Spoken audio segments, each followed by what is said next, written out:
कसली कोणती हिंदी घेऊन बसलो आपण, ज्याला साधा 200 वर्षाचा इतिहास आहे. 200 वर्ष.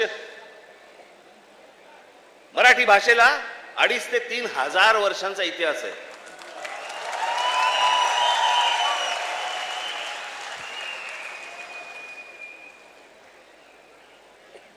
मराठी भाषेला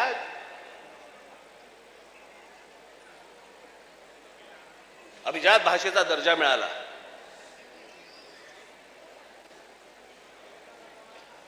या शिवतीर्थावरती इथे मुंबईला पंतप्रधान नरेंद्र मोदींच्या समोर मी त्यांना सांगितलं होतं, माझ्या फक्त 5 गोष्टी आहेत, 5 अटी आहेत गोष्टी.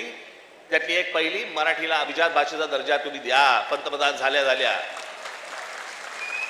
दर्जा दिलाय, वर्ष झालं, 1 रुपया नाही आलाय.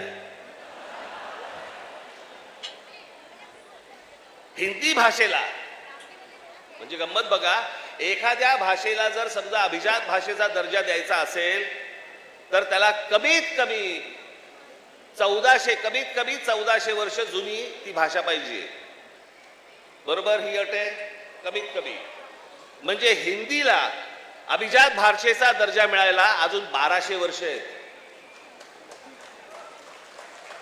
1200 वर्ष आहेत. आणि ती भाषा तुम्ही आमच्या लहान मुलांवरती आणि आमच्यावरती लादणार.